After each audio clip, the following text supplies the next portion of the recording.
तो जो हम लोग चैप्टर स्टार्ट करने वाले laws of motion, that is what basically depends upon the types of forces. ठीक है, कि what do you mean by force, net force क्या होता है, बॉडी इन इक्विलिब्रियम क्या होता है, और आपका ये माइक ऑफ कर लें आप लोग। ठीक है, वैभव, वैभव आपका माइक ऑन है। सर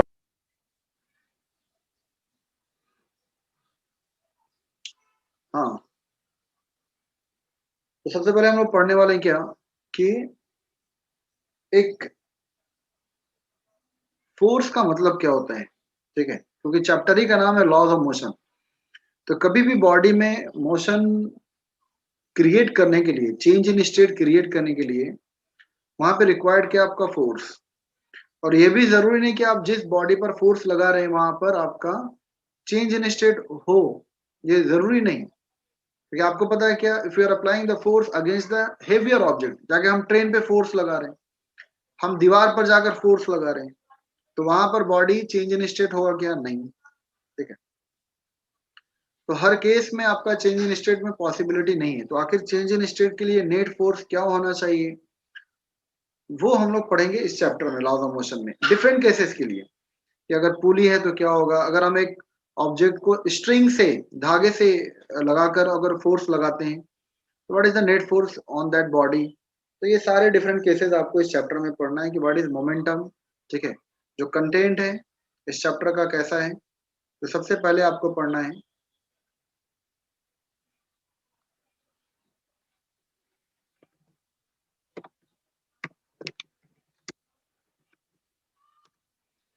सबसे पहले आपको पढ़ना है क्या कि व्हाट इज फोर्स, फोर्स क्या होता है। दूसरा पढ़ना आपको what do mean by inertia.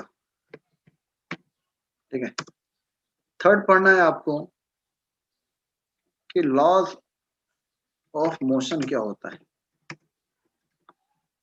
ठीक है, तो इसमें भी हम लोग पढ़ेंगे क्या कि फर्स्ट लॉ क्या होगा, फिर सेकंड लॉ क्या होगा, and the third law of motion क्या होगा। ठीक है, fourth we will study about the momentum and conservation of momentum, conservation of momentum.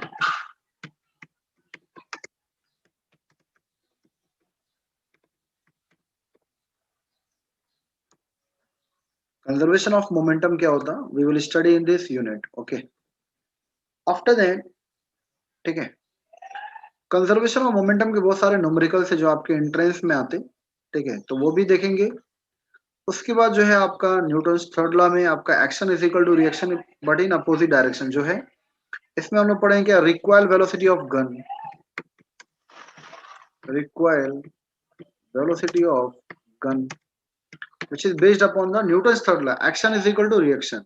अगर आप एक बुलेट को फायर करते हैं तो आपका गन भी क्या होगा, पीछे पीछे जाएगा। ठीक है, तो आखिर वो वेलोसिटी ऑफ गन क्या होगा, जो झटका लगता है जो पीछे जाएगा, तो आखिर वो वेलोसिटी क्या होगा।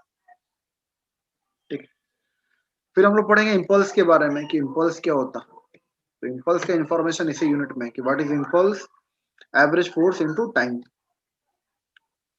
फिर आपका है इम्पल्स के बाद डिफरेंट टाइप्स ऑफ पुलिस का रिलेशन, कांस्टेंट रिलेशन। तो police, cases of police, cases of police पढ़ना हम लोग। फिर आपका बहुत सारे बॉडीज आपका एक साथ कनेक्टेड हैं with the help of string,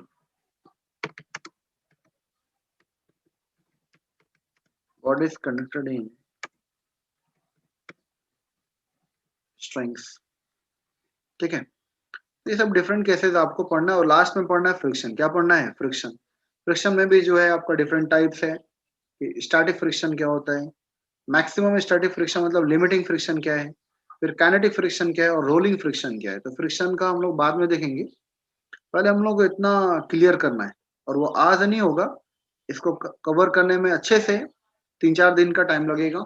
ठीक है, आज हम लोग पढ़ते हैं कि फोर्स क्या होता है। ठीक है, तो ये कंटेंट आप अपने माइंड में पहले रख लें कि हमको ये यूनिट पढ़ना है इतना, ठीक है।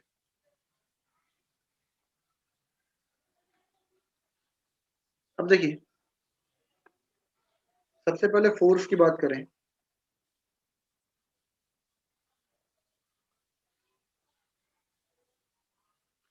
तो सबसे पहला पॉइंट क्या है जो आप जानते हैं कि it is a basic push और पुल, ठीक है।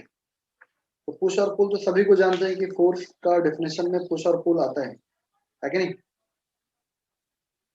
पर अब हम लोग Yes. देखेंगे क्या, मान लीजिए एक ऑब्जेक्ट है आपका,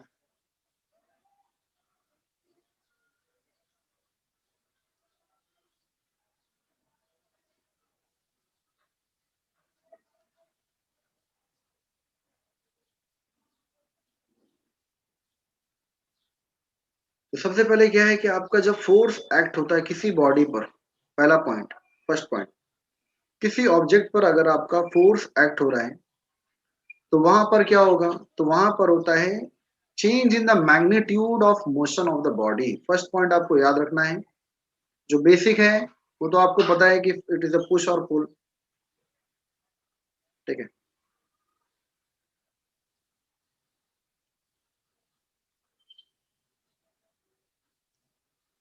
इट इज अ पुश और पुल, ये तो जानते हैं आप। बट इसके आगे का क्या है,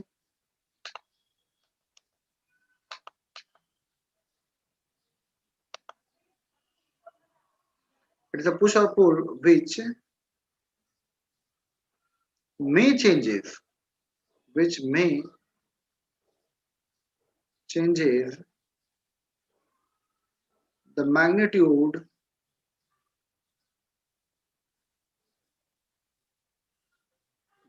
of motion of the body।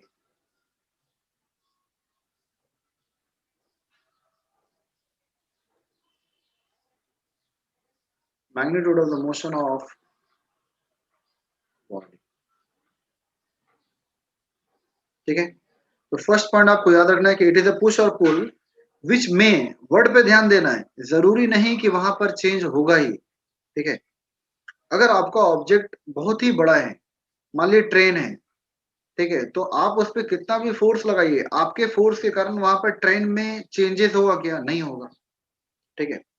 तो अगर स्मॉलर ऑब्जेक्ट है तो आप उसको डिस्प्लेस कर सकते हैं।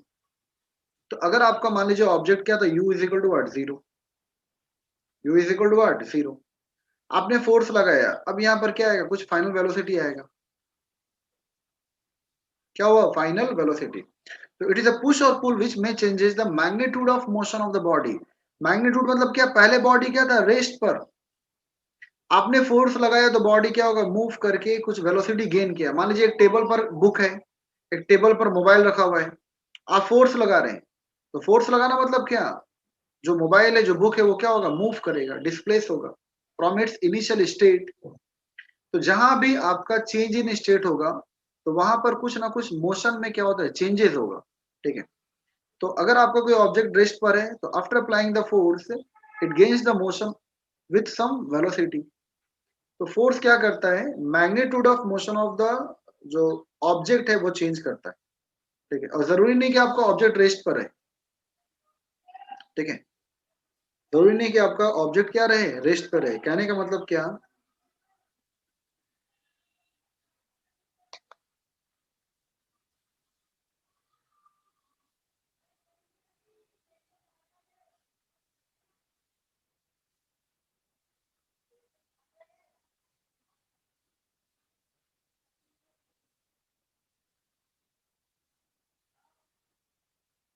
अगर आप फोर्स लगा रहे हैं एक सपोर्टिव डायरेक्शन में और एक अगेंस्ट द डायरेक्शन में, तो वहां पर क्या होगा, आप फोर्स लगा रहे इधर और एक फोर्स लग रहा है इधर,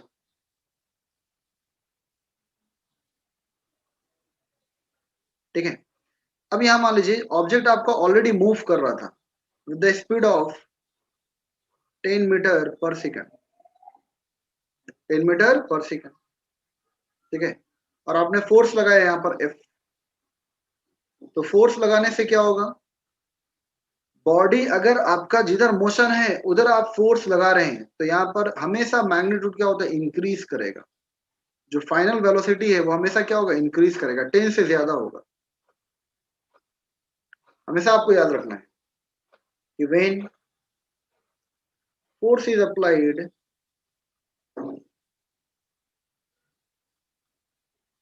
when force is applied along the direction of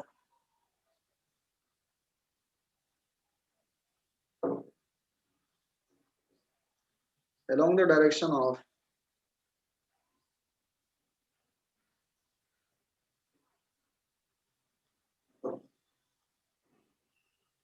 when force is applied along the direction of motion of the body,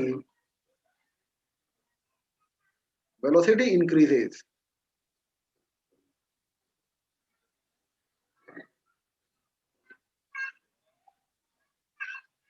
ठीक है, when force is applied along the direction of motion of the body, velocity what increases. ठीक है, तो जिधर body move कर रहा है अगर आप उधर फोर्स लगा रहे हैं तो स्पीड क्या होगा, इंक्रीज करेगा। एग्जाम्पल के लिए, ठीक है, आप मान लीजिए आप स्विंग है, स्विंग पर बैठे हुए हैं, तो आप जिधर झूल रहे हैं उधर और फोर्स लगा रहे हैं उसी डायरेक्शन में, तो आपका जो एम्पलीट्यूड है, ठीक है, मूव करने का, वो क्या होगा, इंक्रीज करेगा, वेलोसिटी क्या होगा, बढ़ जाएगा। तो अगर जिधर बॉडी मूव कर रहा है उधर आप फोर्स लगा रहे हैं तो इसका जो यू है 10 मीटर पर सेकंड, वो क्या होगा, इंक्रीज कर जाएगा, वो 20 हो जाएगा, वो 15 हो जाएगा, वो 30 होगा, मतलब क्या इससे ज्यादा होगा। और अगर वही आपका फोर्स, ठीक है, कोई ऑब्जेक्ट आपका इधर मूव कर रहा था, इनिशियली क्या है, मूव कर रहा है, u is equal to 10 metre पर सेकंड, और आप अपोजिट डायरेक्शन में फोर्स लगा रहे हैं। Initially any object which was moving with the initial velocity 10 meter per second, now force is applied against the direction of motion of the body. तो जब भी आप force against the direction of motion of the body लगाएंगे तो यहाँ पर इसका जो मैग्नीट्यूड है, फाइनल वेलोसिटी, वो हमेशा क्या होगा, डिक्रीज करेगा। क्या करेगा, डिक्रीज करेगा। ये हमेशा आपको याद रखना है, ठीक है। और इसी को हम लोग बोलते हैं क्या, एक्सेलरेटेड मोशन। यहाँ पर, ठीक है, ये यहाँ कौन सा है आपका, यहाँ पर हमेशा u जब कम है, u जब कम है और v ज्यादा है, जब u आपका लेस देन v है तो इसको हम लोग क्या बोलते हैं, accelerated motion.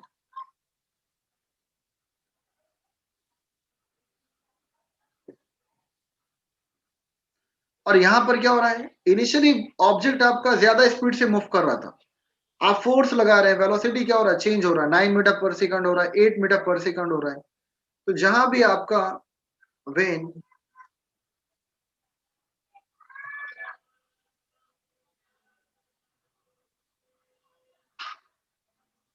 when force is applied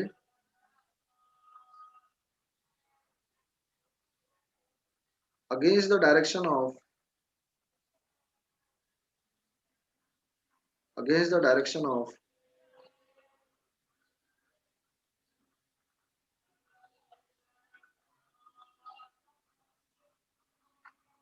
so when the force is applied against the direction of motion of the body, हमेशा जो वेलोसिटी क्या होगा, डिक्रीज करेगा,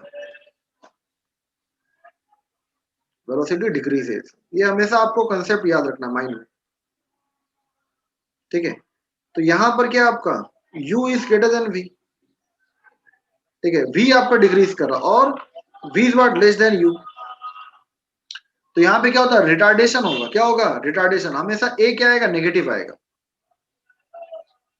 a क्या आएगा आपका, नेगेटिव। तो इसको हम लोग क्या बोलते हैं, रिटार्डेशन,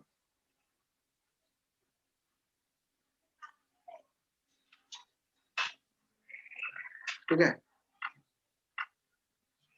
तो यहाँ डी एक्सेलरेशन होगा, रिटार्डेशन होगा, और यहाँ पे हमेशा क्या होगा, ए क्या होगा, पॉजिटिव होगा। एक्सेलरेशन क्या होगा, पॉजिटिव। क्यों, ए का फॉर्मूला आपको पता है, A is equal to what, v minus u upon T. तो देखिए यहाँ पर आपका v क्या आपका बड़ा है, जब आप फोर्स लगा रहे हैं तो 10 से बड़ा हो रहा है, क्या हो रहा है आपका, 11 हो रहा है, 12 हो रहा है, 15 हो रहा है, 20 हो रहा है।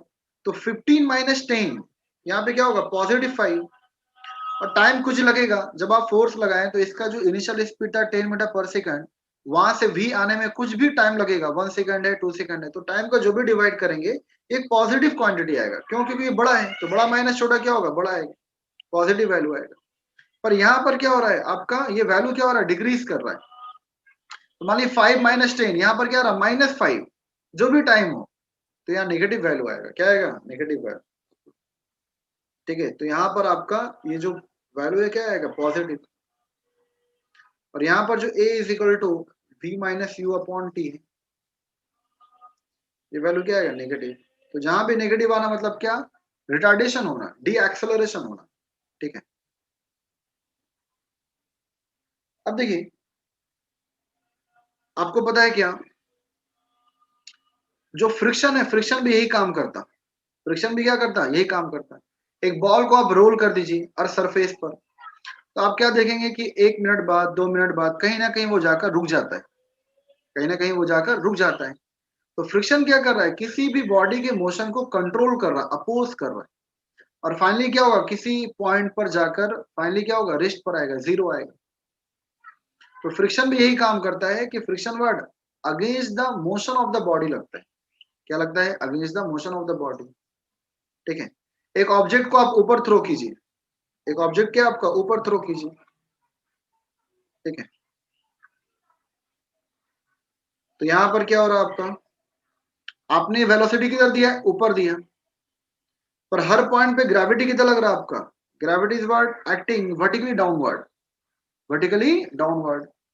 डाउनवर्ड।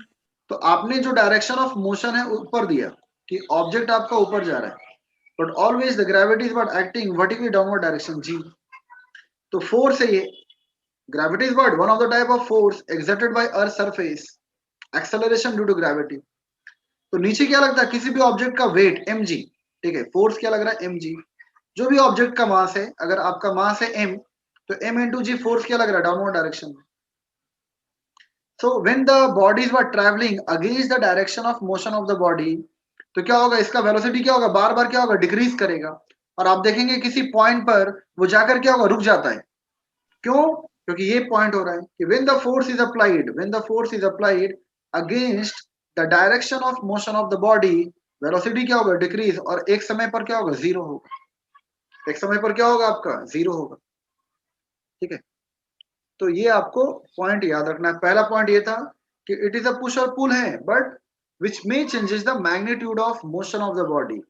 तो कैसे चेंज होगा? So if you are applying the force, तो वहां पर क्या होगा? वेलोसिटी बढ़ता है। और if you are applying the force against the velocity, against the motion of the body, velocity क्या होगा? डिक्रीज करेगा। तो ये दो पॉइंट आपको याद रखना है। और क्या है आपका? तो अगला पॉइंट क्या है?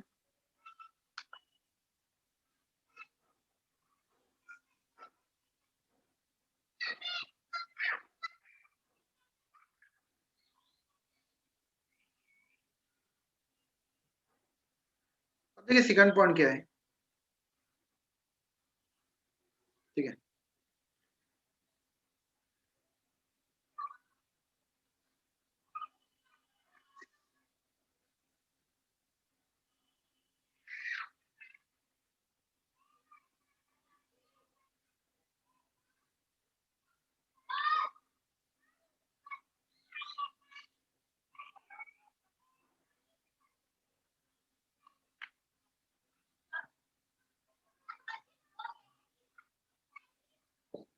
तो मान लीजिए कि आपका पहले क्या ऑब्जेक्ट क्या था? रेस्ट पर, अभी क्या है? मोशन में।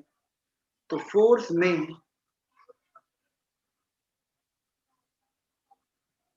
में चेंजेस, फोर्स में changes the state of object.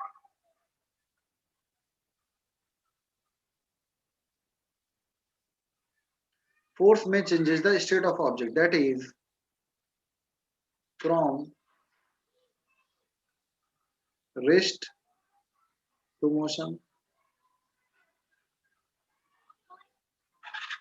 ठीक है, ये क्या था आपका? रेस्ट पर था, अभी क्या है? मोशन में आया।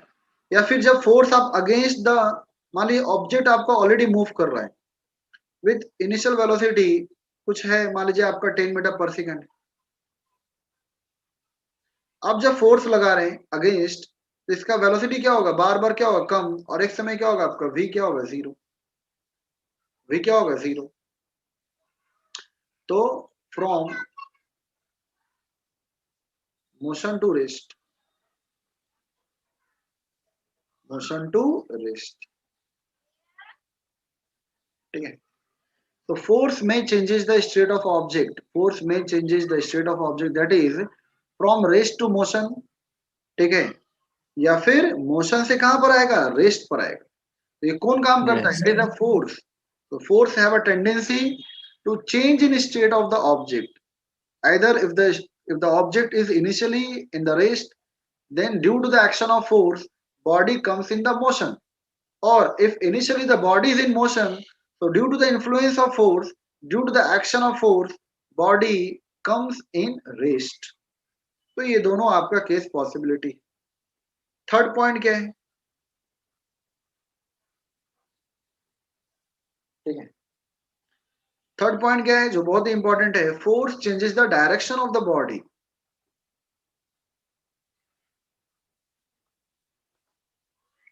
ठीक है, फोर्स चेंजेस, force changes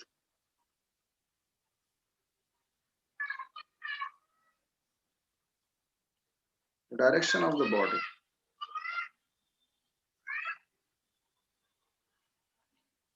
ठीक है,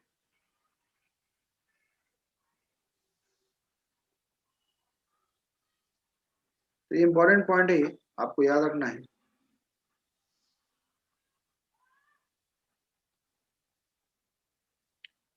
ये क्या है, force changes the direction of the body, कैसे, तो जहां भी फोर्स एक्ट होता है वहां पर डायरेक्शन ऑफ द बॉडी क्या होगा, चेंज। मान लीजिए आपका फुटबॉल है, ठीक है, तो आप फुटबॉल खेल रहे हैं, तो आपका बॉल इधर आ रहा है, मान लीजिए किसी ने फोर्स इधर लगाया तो बॉल क्या होगा, इधर मूव करेगा। तो जिस डायरेक्शन में आप फोर्स अप्लाइड करेंगे उस डायरेक्शन में क्या होगा, बॉडी का मूवमेंट स्टार्ट होगा। ठीक है, या फिर अगर कोई बुलेट फायर कर रहा है, आप इसके पहले पढ़े मोशन इन प्लेन, आप already you have studied the chapter motion in plane, projectile motion. तो वहां पर क्या हो रहा है, ठीक है, तो वहां पर क्या हो रहा है कि अगर किसी ने बुलेट फायर किया तो बुलेट का हॉरिजॉन्टल मोशन है, बिल्कुल स्ट्रेट लाइन में जाना था, पर एक फोर्स लग रहा है बार बार, वेट mg, ग्रेविटी, तो उसके कारण क्या हो रहा है, पाथ ऑफ द बुलेट क्या हो रहा है, चेंज। वो क्या होता है, पैराबोलिक पाथ गेन करता है। तो फोर्स के एक्शन के कारण आपका पाथ ऑफ द बॉडी क्या होता है, चेंज।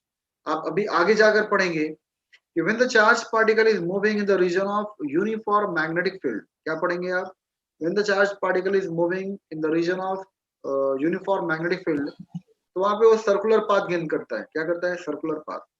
या फिर अगर वहां पर आपका इंक्लाइंड है, इंक्लाइंड जा रहा है कुछ एंगल पर, तो वहां पर क्या होगा, स्पाइरल पाथ, जिसको बोलते हैं हेलिकल पाथ, क्या बोलते हैं, हेलिकल पाथ, स्प्रिंग शेप, ऐसा जाएगा। तो वहां पर फोर्स है, एक मैग्नेटिक फोर्स है जिसको बोलते हैं BQV, लॉरेंज फोर्स। तो due to the action of Lorentz force वहां पर क्या होता है, शेप क्या होता है, चेंज होता है, उसका डायरेक्शन क्या होगा, चेंज होगा, जाना चाहिए था ऐसा, पर क्या होगा, चेंज हो जाएगा। ठीक है, तो जनरली आपका, तो हम कुछ एक दो डायग्राम बता रहे हैं जिसको आपको एक आइडिया होना चाहिए कि कहाँ जहां भी फोर्स है वहां पर जो पाथ है वो क्या होगा, चेंज होगा, डेविएशन होगा। ठीक है, जनरली जैसे आप दौड़ रहे हैं, आपको कोई पैर फंसा भी दिया, या जिसको बोलते हैं लंगी, लांगी फंसाना, पैर डालना, आप दौड़ रहे हैं, पैर कोई फंसा दिया, आप क्या होंगे, गिर जाएंगे, आपका डायरेक्शन क्या होगा, चेंज हो जाएगा। आपको जाना था स्ट्रेट लाइन में, पर जब भी कोई ऑब्स्टेकल एक्ट हुआ तो आपका डायरेक्शन क्या हुआ, चेंज हुआ। तो force what changes the direction of the body.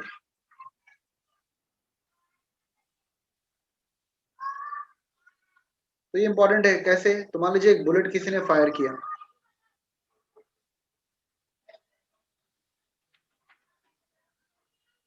ठीक है, ये बुलेट का, और ये इनिशियल पाथ ये होना चाहिए था इसका, बिल्कुल स्ट्रेट लाइन।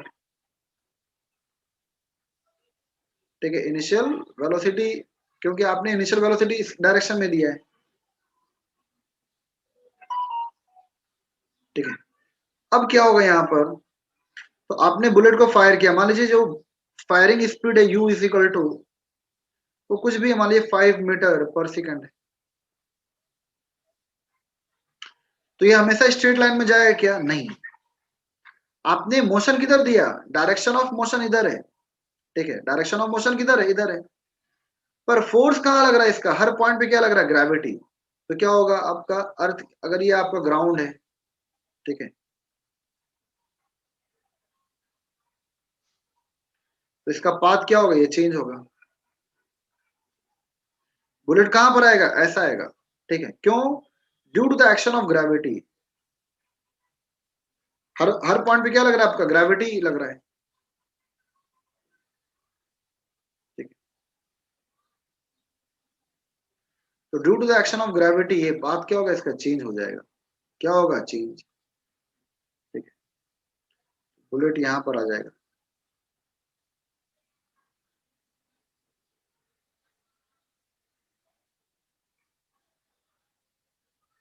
ठीक है। तो due to the action of gravity, तो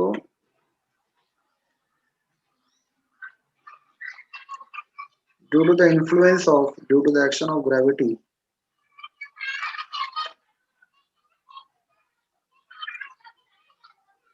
due to the action of gravity,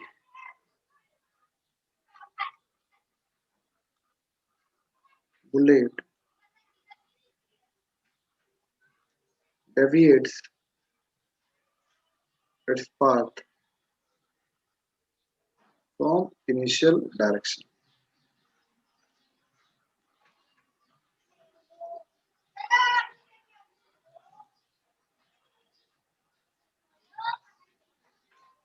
और इसका आप पढ़ चुके हैं, ट्रेजेक्ट्री बोलते हैं, क्या बोलते हैं इसको, ट्रेजेक्ट्री। तो ट्रेजेक्ट्री मतलब क्या, the path followed by the projectile. और जो पार्टिकल का path due to the action of gravity change होता है उसको हम लोग क्या बोलते हैं, प्रोजेक्टाइल। क्या बोलते हैं, प्रोजेक्टाइल।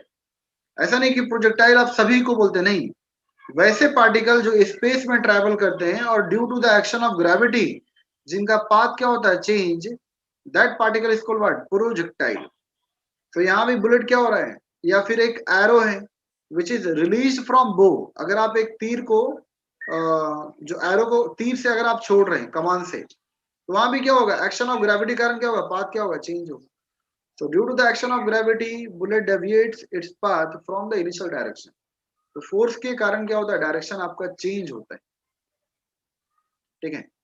जैसे अगर मान लीजिए यहाँ पे आप आगे भी पढ़ेंगे, बताएं हम, जैसे मान लीजिए अगर ये आपका एक चार्ज, एक इलेक्ट्रिक फील्ड का रीजन है, क्या है, इलेक्ट्रिक फील्ड का रीजन। इलेक्ट्रिक फील्ड मतलब क्या, यहाँ पर बहुत सारे पॉजिटिव चार्ज है। तो आप 10th क्लास में पढ़ चुके हैं कि इलेक्ट्रिक फील्ड का डायरेक्शन क्या होता है, करंट कहां से मूव करता है, from positive to negative. Electric field का डायरेक्शन क्या है, पॉजिटिव टू नेगेटिव, ठीक है। Yes. Electric field flow from positive terminal to the negative terminal. तो यहाँ पे Negative. इलेक्ट्रिक फील्ड का डायरेक्शन क्या होगा, ये है, जो डायरेक्शन ऑफ इलेक्ट्रिक फील्ड ये है आपका।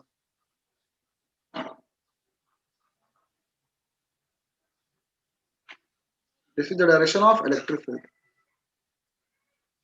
अब मान लीजिए यहाँ पर एक चार्ज पार्टिकल है जो नेगेटिव नेचर का या पॉजिटिव, कोई भी एक, ठीक है। तो यहाँ पर एक चार्ज पार्टिकल है, इसका चार्ज मान लीजिए पॉजिटिव है, क्या है, पॉजिटिव।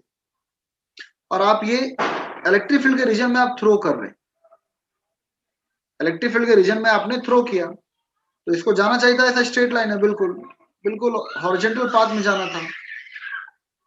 अब यहाँ फोर्स किधर लग रहा है वो देखिए, पॉजिटिव और पॉजिटिव में रिपल्सन क्या होगा, नीचे होगा, क्योंकि आपको पता है like charges repel each other and unlike charges attract each other.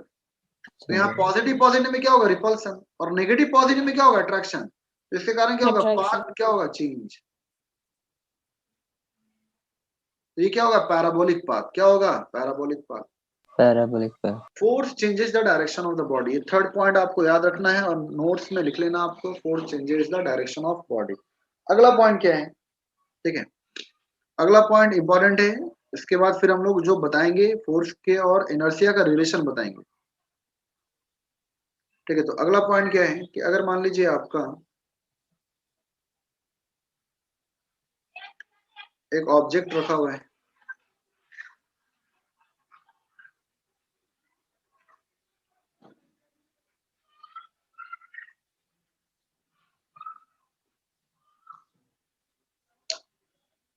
ठीक है, तो आप यहाँ पर फोर्स लगाएं,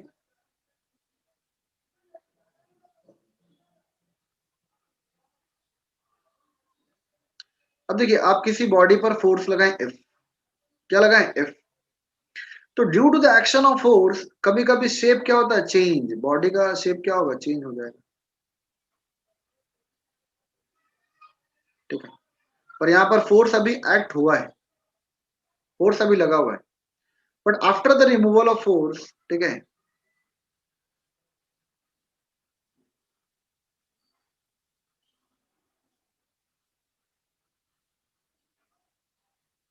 after the removal of force, आपने फोर्स लगाया, ठीक है, बॉडी का शेप क्या होगा, चेंज होगा। पर फोर्स क्या करता है, शेप कॉन्फ़िगरेशन में चेंजेस लाता है। पर आप अगर फोर्स हटाएं और बॉडी पूरा का पूरा रिगेन कर लिया, ठीक है, इफ रिगेन्स, या फिर नीचे लिख देंगे, ठीक है, तो इसको हम लोग क्या बोलते हैं, इलास्टिक बॉडी, क्या बोलेंगे, इलास्टिक बॉडी, ठीक है, क्या बोलेंगे, elastic body. So after the removal of force, ठीक है, after the removal of force, if the body,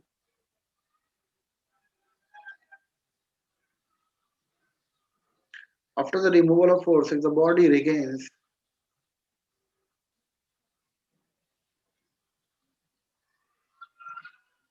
entirely its initial shape, size, shape size को एक वर्ड में हम इसको क्या बोलते हैं, कॉन्फ़िगरेशन, क्या बोलते हैं,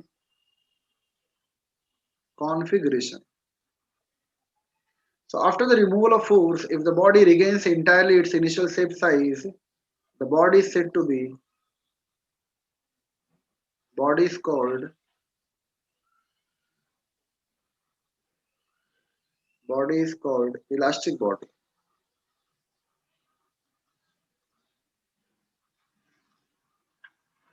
And this property is called elasticity. इस फेनोमेना को, इस प्रॉपर्टी को बोलते हैं इलास्टिसिटी। पर अगर बॉडी में आपका परमानेंट चेंज हो गया, पूरा का पूरा रिगेन नहीं कर पाया, ठीक है, तो इसको हम लोग बोलते हैं plastic body,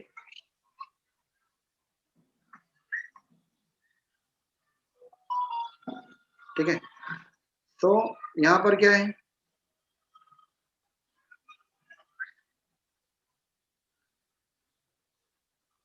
after the removal of force,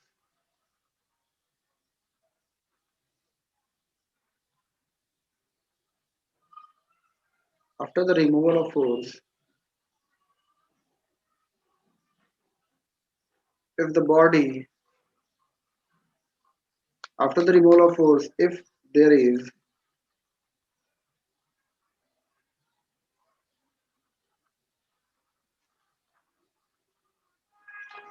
permanent change, after the removal of force, if there is permanent change,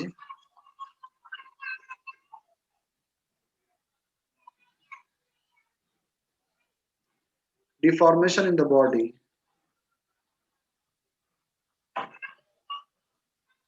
after the removal of force, if there is permanent change or deformation in the body, मतलब क्या, body is not regaining it's entire size, ठीक है ना, then the body is said to be, body is said to be plastic body। तो यहां से क्या पता चला कि फोर्स क्या करता है आपका, तो फोर्स, शेप चेंज करता है। वेरी गुड, फोर्स में changes the shape of body. Force में चेंजेस द,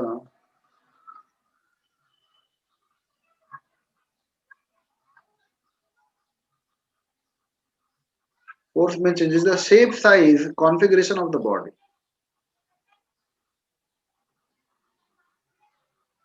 ठीक है। तो if you are applying the force on any material body, तो वहां फोर्स के कारण क्या होगा, शेप क्या होगा, चेंज होगा, due to the action of force. But after the removal of force, यहाँ फोर्स हट गया, so after the removal of force, if the body regains completely, if the body regains entirely its initial shape, size, configuration, then the body is called elastic body and the entire phenomena is called elasticity. Similarly, after the removal of force, यहाँ भी force हट गया है. So after the removal of force, if the body is not regaining its entire configuration, if there is a permanent change, if there is a permanent deformation in the body, then the body is called plastic body. But this phenomena is called plasticity. इसको हम लोग बोलते हैं plasticity. ठीक है. तो force क्या होता है? पुश और पुल. फोर्स क्या होता है? Changes the direction. ठीक है. फोर्स क्या होता है आपका? या तो आप किसी ऑब्जेक्ट में धक्का देंगे या किसी ऑब्जेक्ट को खींचेंगे, तो पुश और पुल है. फोर्स क्या करता है कि changes the state of the object. अगर आपका बॉडी रेस्ट पर है तो मोशन में लाएगा, और मोशन में है तो कहाँ लाएगा? रेस्ट पे लाएगा. ठीक है. फिर क्या पड़े आपके? Force changes the direction of the body. ठीक है. जहां भी फोर्स लग रहा है, मान लीजिए अगर आपका इलेक्ट्रिक फील्ड है, वहां पे चार्ज पार्टिकल है, तो वहां पैराबोलिक पाथ में होगा. स्ट्रेट लाइन में जाना था पर पैराबोलिक पाथ आएगा. ठीक है. Charge particle in the region of uniform magnetic field, तो वहां आपका सर्कुलर पाथ होता है. ठीक है. तो डिफरेंट केस में आपका पाथ क्या होगा? चेंज होगा. Force changes the magnitude of motion of the body. When the force is applied along the direction of motion of the body, then the velocity increases. और अगर एक ऑब्जेक्ट दौड़ रहा उधर, आप उसको पीछे से खींच रहे हैं, या कोई ऑब्जेक्ट मूव कर रहा है, फ्रिक्शन, तो जहां भी फोर्स अपोजिट डायरेक्शन में एक्ट होगा, वहां पर आपका जो वेलोसिटी है, वो जो मैग्नीट्यूड है, वो क्या होगा? आपका डिक्रीज करेगा. और लास्ट पॉइंट देखें आपने क्या कि force changes the shape of the body. ठीक है. अब देखिए, फोर्स और इनर्शिया बिल्कुल डिफरेंट है. ठीक है. और इनर्शिया क्या होता है? तो इनर्शिया मतलब क्या? It is the inherent property to resist in change of the state of the object. ठीक है. हर एक इनहेरेंट मतलब क्या? जन्मजात. हर ऑब्जेक्ट क्या चाहता है कि हम जिस स्टेट में हैं उसी स्टेट में रहें. ठीक है. टाइम हो गया आपका. आप ऐसा कीजिए कि आप और पढ़ना चाहते हैं आप कि कल पढ़ेंगे क्लास में? पढ़ते अभी. हाँ, तो फिर से लॉगिन कीजिए. 15 मिनट के लिए फिर से लॉगिन कीजिए. Yes. So yesterday we have started the topic force. Good evening, sir. Good evening.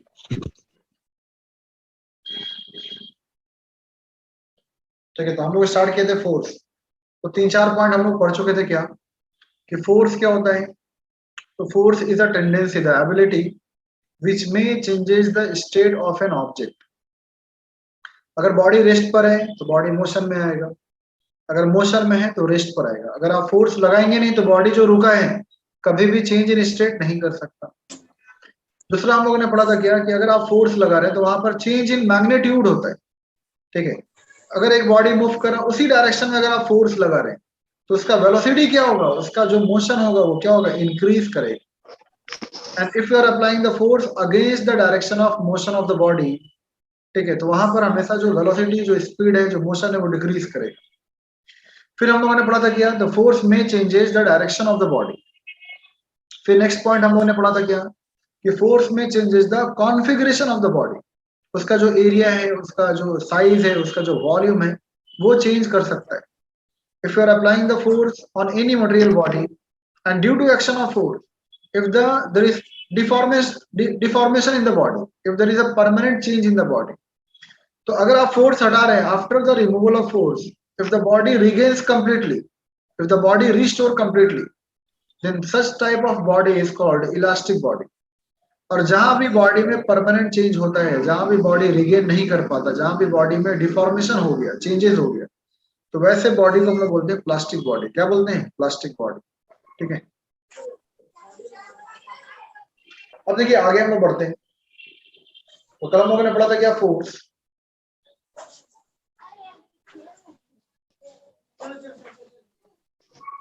क्या आप किसी भी मटेरियल बॉडी में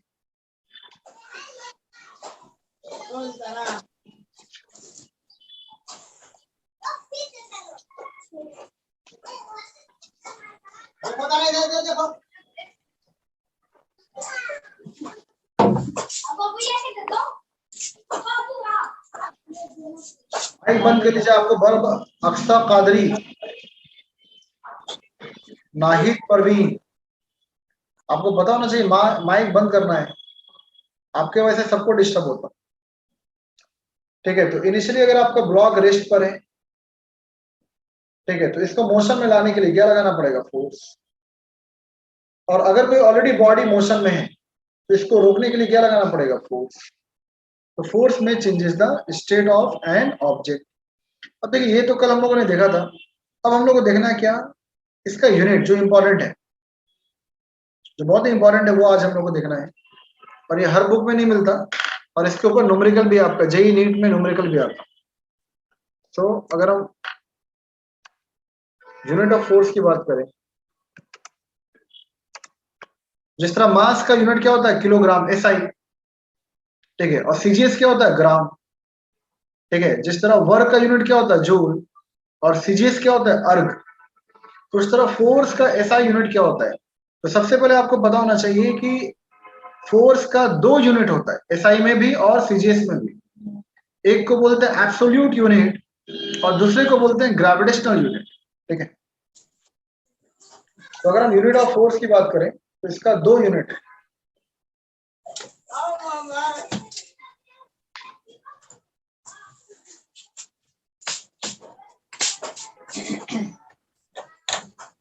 फिर कोई माइक ऑन किया और ये वसीम उस्मा,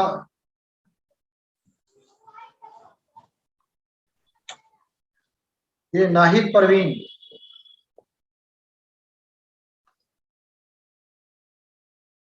और ये फयाज आलम। माइक ऑफ कर लीजिए, फयाज आलम। ठीक है, तो यहाँ पर आपका दो तरह का यूनिट होता है, दो तरह का यूनिट होता है। एक को बोलते हैं हम लोग क्या? Absolute unit.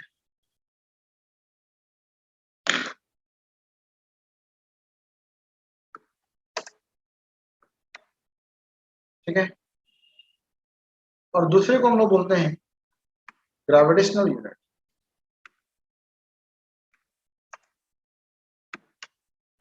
ठीक है, दूसरे को हम लोग क्या बोलते हैं? Gravitational unit. एब्सोल्यूट यूनिट मतलब क्या? आप जहां पर एक्सटर्नल फोर्स लगा रहे हैं, एक बॉडी रेस्ट पर है, उसको मूव कराने के लिए आपने फोर्स लगाया, and due to action of force, ठीक है, फोर्स के कारण अगर एक बॉडी आपका चेंज इन स्टेट कर रहा है, बॉडी मूव कर रहा है, तो वो जो फोर्स है उसके यूनिट्स को हम डिफाइन करते हैं in terms of absolute unit. और यहां पर एसआई में, ठीक है, अगर हम एसआई यूनिट की बात करें, जो वर्ल्ड वाइड एक्सेप्टेबल यूनिट है, तो इसको बोलते हैं न्यूटन।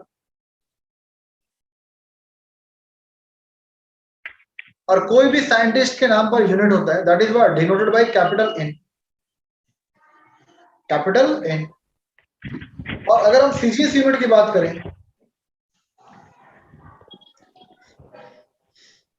ठीक है, अगर हम सीजीएस यूनिट की बात करें,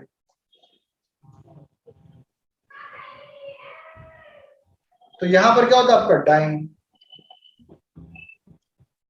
लिखते हैं डी वाई एन ई पूरा, पर सिंबॉलिक रिप्रेजेंटेशन क्या है? तो डी वाई एन।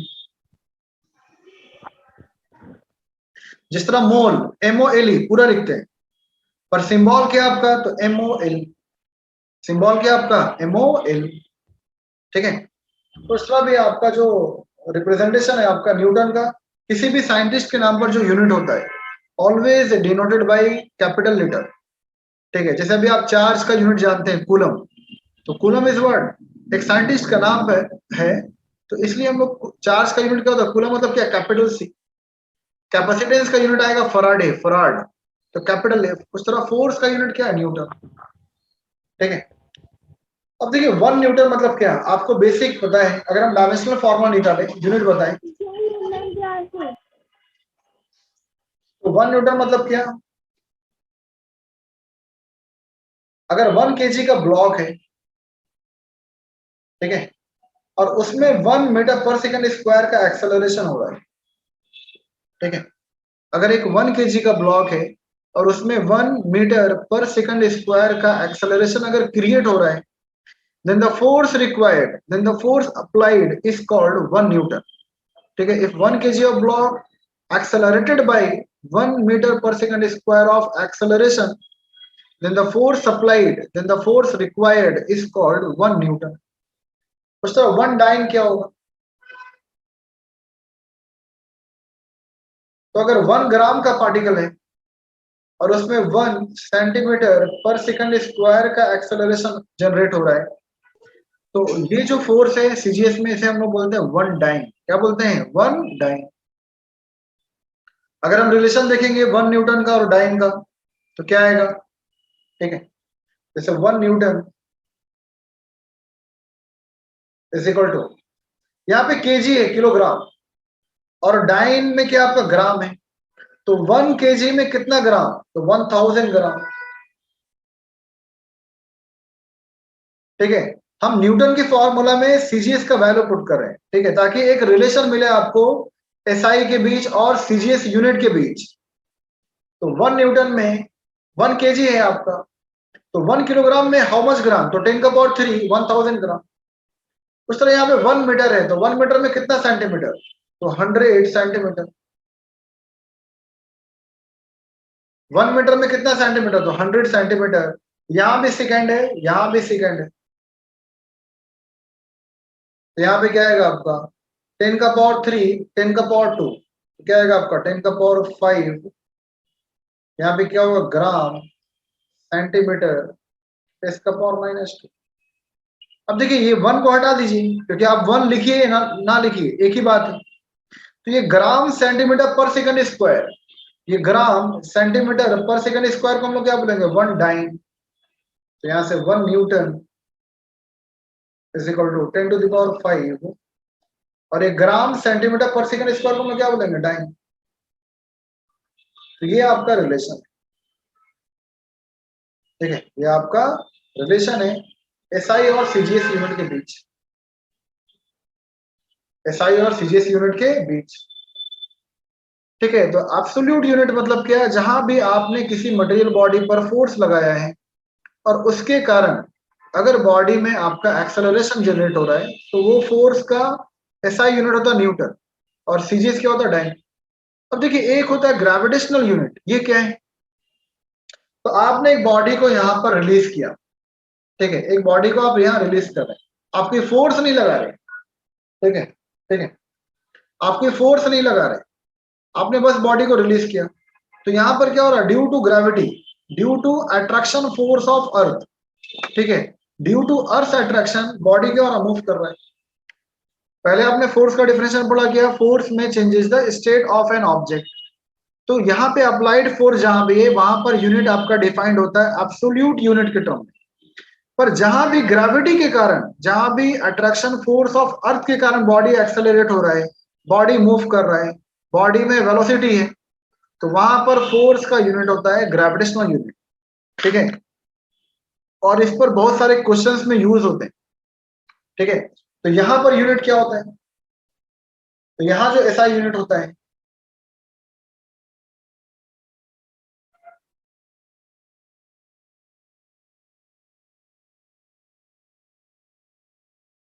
यहां पर जो ऐसा यूनिट होता है इसे बोलते हैं kilogram weight,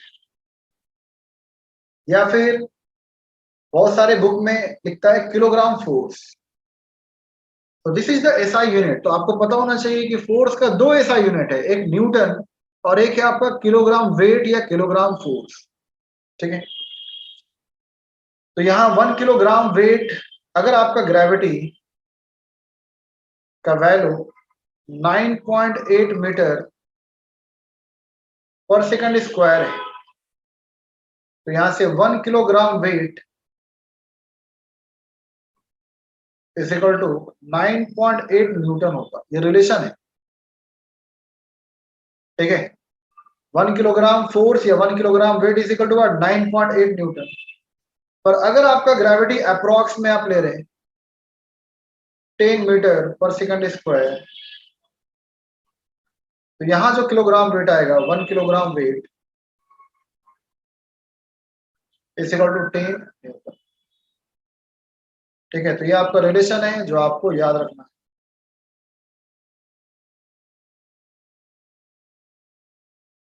1 kilogram weight is equal to 10 Newton.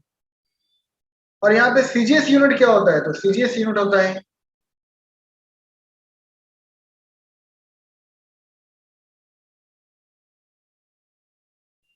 तो सीजीएस यूनिट को हम लोग बोलते हैं ग्राम वेट और ग्राम फोर्स। ठीक है, एसआई में होता है किलोग्राम वेट या किलोग्राम फोर्स, और सीजीएस में होता है ग्राम वेट या ग्राम फोर्स। तो 1 ग्राम वेट, ठीक है, 1 ग्राम वेट और 1 gram force is equal to 980 dyne, 980 dyne. ठीक है, जैसे एक एग्जांपल देखिए, आपके नीट जेई में ऑलरेडी एक क्वेश्चन आया हुआ है। एक क्वेश्चन देखिए, आपके स्क्रीन पर दिखा रहे हैं। क्वेश्चन दिख रहा है क्या ये आपका? क्वेश्चन नंबर 18 दिख रहा है क्या सभी को? Yes sir. क्वेश्चन नंबर 18 दिख रहा है क्या सभी को, बताइए। जी सर। दिख रहा है। तो यहाँ पर दिख देखिए, ये आपका एक, अभी आगे बताएंगे हम कि टेंशन कैसे बैलेंस करना है, फ्री बॉडी डायग्राम क्या होता है। बहुत ही आसानी तरीका से आप ये क्वेश्चन सॉल्व कर सकते हैं। तो यहाँ पर आपका जो वेट है वो मास के टर्म में नहीं दिया है। अधिकतर क्वेश्चन में आपका गिवन वैल्यू मास के टर्म में होता है। ये आपका ऑलरेडी जेई नीट का क्वेश्चन है। सबसे पहले ये जेई में आया था, एआई ट्रिपल ई में, बाद में नीट 2017 या 18 का क्वेश्चन है। तो ये कैसे आपको सॉल्व करना है, यहाँ पे किलोग्राम वेट है, यहाँ पर फोर्स न्यूटन के टर्म में नहीं दिया है, या फिर सिर्फ सिंपल एक मास नहीं है, क्योंकि अगर सिंपल मास होता तो आप यहाँ पे वेट क्या लेते हैं, m/g। तो आपको ये पता होना चाहिए कि भाई फोर्स का, क्योंकि सारा आपका वैल्यू, टेंशन मतलब क्या, one of the type of force है, और आपका आंसर दिया रहेगा न्यूटन में। तो आप कैसे किलोग्राम वेट को न्यूटन में कन्वर्ट करेंगे, जब तक आपको यही नहीं पता तो आप क्वेश्चन सॉल्व नहीं कर सकते। ठीक है, क्वेश्चन सॉल्व नहीं कर सकते, ये ऑलरेडी आया हुआ है। तो ये आपको रिलेशन हमेशा याद रखना है कि the unit of force can be described in the 2 categories, 2 types. One absolute unit, दूसरा है आपका ग्रेविटेशनल यूनिट। एब्सोल्यूट मतलब क्या, जहां भी आप अप्लाइड फोर्स लगा रहे हैं, जहां पर एक्सटर्नल फोर्स का कंसेप्ट है, पर जहां भी due to action of gravity the body is moving, ठीक है, under the action of gravity, under the action of, ठीक है, ग्रेविटेशनल फोर्स ऑफ अट्रैक्शन, अगर एक बॉडी एक्सेलरेट हो रहा है तो वहां पर यूनिट होगा किलोग्राम वेट या किलोग्राम फोर्स, और सीजीएस होता है ग्राम वेट या ग्राम फोर्स। ठीक है, उस तरह से एसआई में आपका न्यूटन और इधर क्या होता है। तो ये आपको ध्यान से देखना है। आपको नोट्स मिल जाएंगे डेली का लेक्चर भी, डेली का स्क्रीनशॉट भी, ठीक है, आपको डेली मिल जाएगा। आपको भी समझना है, लिखना कुछ भी नहीं है। ठीक है, आपको लेक्चर के बाद डेली लेक्चर्स भी मिल जाएंगे और स्क्रीनशॉट भी मिल जाएंगे। तो अभी आपको मेन समझना है। कल का नहीं मिला है सर वीडियो। नहीं तो कल का सर के पास है, तला सर के पास, आप उनसे ले सकते हैं। ऑलरेडी हम भेज देते हैं, तुरंत हम भेज देते हैं यहाँ से। तो आप उनसे एक साथ आज का भी ले लेना और कल का भी आप ले लेना। ठीक है, अब देखिए यहाँ पर फोर्स के बाद है आपका कि जहां भी डिफरेंस ऑफ फोर्स होता है, ठीक है, फोर्स एक वेक्टर क्वांटिटी, आपको पता होना चाहिए। फोर्स क्या आपका एक वेक्टर क्वांटिटी। तो वेक्टर मतलब क्या, आप इसको कैसे रिप्रेजेंट करेंगे?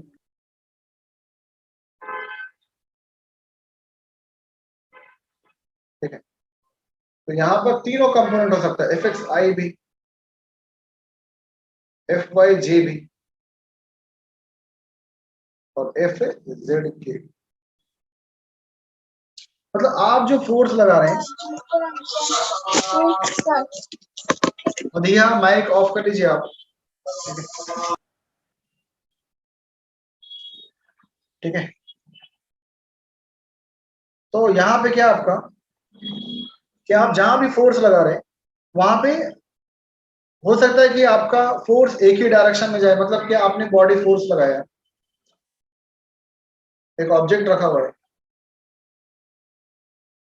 और आपने फोर्स लगाया ऐसा, बिल्कुल हॉरिजॉन्टल, मतलब कुछ भी इंक्लाइन नहीं। इंक्लाइन मतलब क्या, ठीक है, जैसे एक लाइन है आपका ये, तो इसका एंगल ऑफ इंक्लिनेशन क्या है, 0 degree. Theta is equal to what, 0 degree.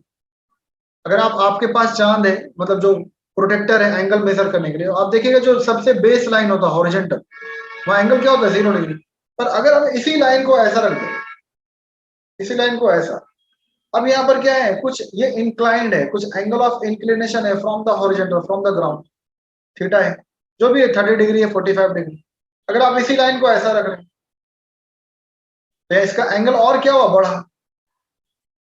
इसका एंगल क्या हुआ विद रिस्पेक्ट टू हॉरिजॉन्टल, इसका एंगल क्या हुआ और बढ़ा। तो इसे बोलते हैं एंगल ऑफ इंक्लिनेशन, स्लोप। क्या बोलते हैं, स्लोप। और स्लोप का फॉर्मूला आपको पता है, m is equal to tan theta. m is equal to tan theta. tan theta क्या होता है, सामने का परपेंडिकुलर अपॉन बेस, सामने का परपेंडिकुलर अपॉन बेस। तो अगर आपका किसी मटेरियल बॉडी में जो फोर्स एक्ट हो रहा है वो थीटा 0 डिग्री, मतलब बिल्कुल स्ट्रेट लाइन में, तो यहां पर फोर्स क्या होगा, एक ही डायरेक्शन में मूव करेगा। ऑब्जेक्ट क्या होगा, एक ही डायरेक्शन में आपका मूव करेगा। तो यहाँ जो पूरा का पूरा फोर्स है, पूरा का पूरा जो फोर्स है वो एक ही डायरेक्शन में लग रहा है। कहाँ लग रहा है, तो एफ एक्स आई। कहाँ लग रहा है, एफ एक्स आई। तो इसको बोलते हैं 1D। क्या बोलते हैं, 1D, force in one dimension. आप जो फोर्स लगा रहे हैं उसके कारण बॉडी एक ही डायरेक्शन में जा रहा है, ठीक है। उस तरह वाई के अलॉन्ग भी हो सकता है कि भाई आप कुछ ताकत से, आप अपने फोर्स से एक बॉल को ऊपर थ्रो कर रहे हैं। क्या है, बॉल को ऊपर थ्रो कर रहे हैं, तो बॉल इधर जा रहा है, ऊपर जा रहा है। तो इक्वेशन क्या लिख सकते हैं कि net force is equal to the force applied along the Y, और ये जे कैप डायरेक्शन वेक्टर। उस तरह आप क्या लिख सकते हैं, अगर बॉडी आपका जेड एक्सिस में आ रहा है, ठीक है, अगर आपका ऑब्जेक्ट जेड एक्सिस में जा रहा है तो यहाँ पे क्या होगा, F is equal to F Z और ये K, ठीक है। पर अगर आपने फोर्स लगाया जैसे कैरम वगैरह में या ब्लेड्स में, या फिर आप पूल वगैरह खेल रहे हैं, तो वहां पर क्या हो रहा है, अगर आपका एक ऑब्जेक्ट ऐसा रखा हुआ है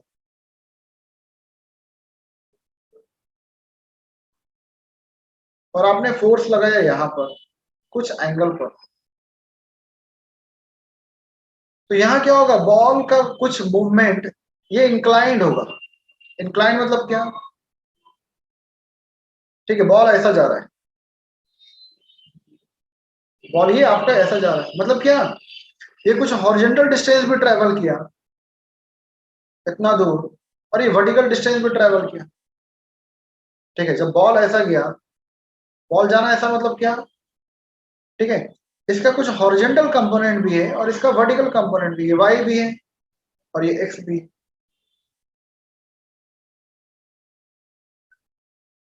तो इसका मतलब क्या, जो एक्स डिस्टेंस ट्रेवल किया ये अपने आप तो मूव नहीं करेगा। तो यहाँ फोर्स का एक कंपोनेंट है जो पार्टिकल को एक्स के अलोंग मूव करा रहा है। उस तरह पार्टिकल कुछ ऊपर भी गया, वर्टिकली अब भी जा रहा है, तो इसका मतलब क्या, पार्टिकल में एक और फोर्स है जो वर्टिकल डायरेक्शन में खींच के ले जा रहा है। तो यहाँ पे नेट फोर्स क्या आएगा आपका, दो डायरेक्शन में डिवाइड होगा, क्या होगा, F X I plus F Y, ठीक है, F X I plus F Y H. तो जब भी टू डायमेंशन का क्वेश्चन है तो ये कंसेप्ट रहेगा कि फोर्स का दोनों डायरेक्शन में आपका फोर्स डिवाइड हो रहा है, F X I plus F Y G, two dimension. और ये क्या आपका थ्री डायमेंशन, तीनों डायरेक्शन में आपका फोर्स का कुछ ना कुछ कंपोनेंट है, फोर्स का कुछ ना कुछ कंपोनेंट है। अच्छा, हम यहाँ पे जो आई जे के लिख रहे हैं ये सबको समझ में आ रहा है ना, सभी ने वेक्टर पढ़ लिए क्या, बताइए। क्योंकि अभी Yes, वेक्टर sir. क्योंकि वेक्टर पढ़ाने का टाइम नहीं है अभी, ठीक है। तो ये आपका फोर्स है जो दो डायरेक्शन में आपका डिवाइड हो रहा है, तो आपको याद रखना है। अब देखिए,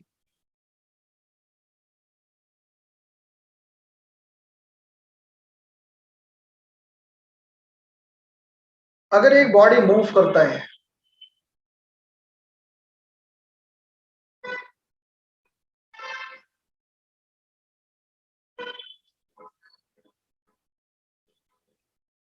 जैसे एक बॉडी यहाँ, कोई इंसान फोर्स यहाँ लगा रहा है और कोई इंसान फोर्स यहाँ लगा रहा है, मान लीजिए F1 का वैल्यू है 10 न्यूटन और यहाँ पर F2 का वैल्यू है 8 न्यूटन, ठीक है। F1 का वैल्यू क्या आपका 10 न्यूटन और F2 का वैल्यू क्या आपका 8 न्यूटन। F1 का वैल्यू 8 न्यूटन, F2 का वैल्यू 8 न्यूटन। तो यहाँ क्या आपका डिफरेंस ऑफ फोर्स है। तो डिफरेंस ऑफ फोर्स मतलब क्या, ये बड़ा फोर्स है, ये छोटा फोर्स है, तो बॉडी किधर जाएगा आपका, ठीक है, जो ज्यादा फोर्स लगा रहा उधर, ठीक है। और यहाँ पे मैग्नीट्यूड क्या होगा, तो कम, कितना होगा, तो 10 - 8 क्या होगा आपका 2 न्यूटन। तो यही आपका 2 न्यूटन मतलब क्या, F1 - F2 is equal to what, ma। ये जो आपका डिफरेंस ऑफ फोर्स आएगा F1 - F2, यही आपका कॉज होगा बॉडी के मूवमेंट के लिए, बॉडी के वेलोसिटी के लिए, बॉडी के एक्सेलरेशन के लिए, ठीक है। जो भी आपका 2 न्यूटन आया वो क्या आपका, that is the cause of acceleration in the body, ठीक है। उस तरह से अगर आपका एक बॉडी यहां पर है,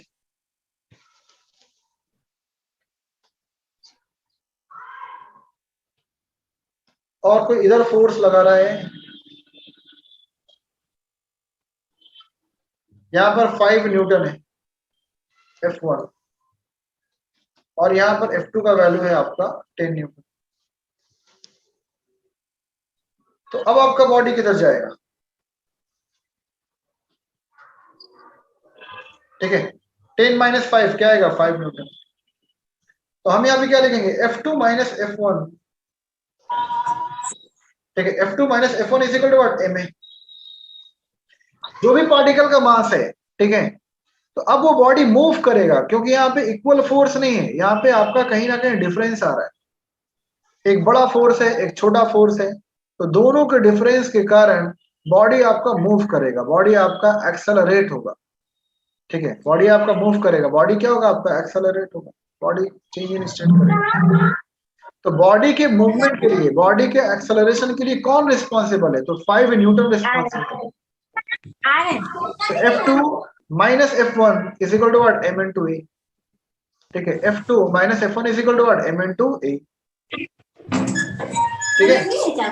तो ये याद रखना आपको कि जहां भी आपका डिफरेंस ऑफ फोर्स है, बॉडी एक्सेलरेट होगा, क्या होगा, एक्सेलरेट। तो इसे हम लोग बोलते हैं नॉट इन इक्विलिब्रियम कंडीशन, ये आपका इक्विलिब्रियम कंडीशन नहीं है, बॉडी मूव कर रहा है। पर अगर आपका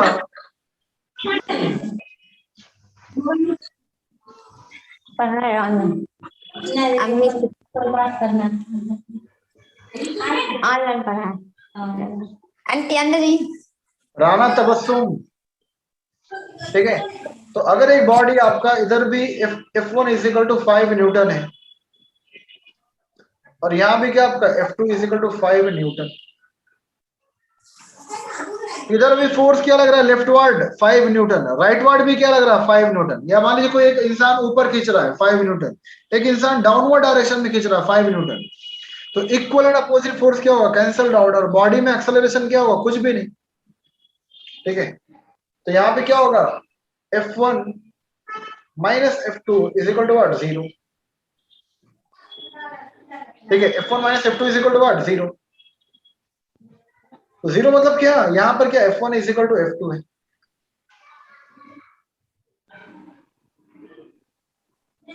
अब देखिए कभी भी यहाँ पे जो फोर्स है वो आपका कॉज ऑफ एक्सेलरेशन के बराबर होगा। जैसे यहाँ पे F1 - F2 तो ma, F2 - F1 तो ma।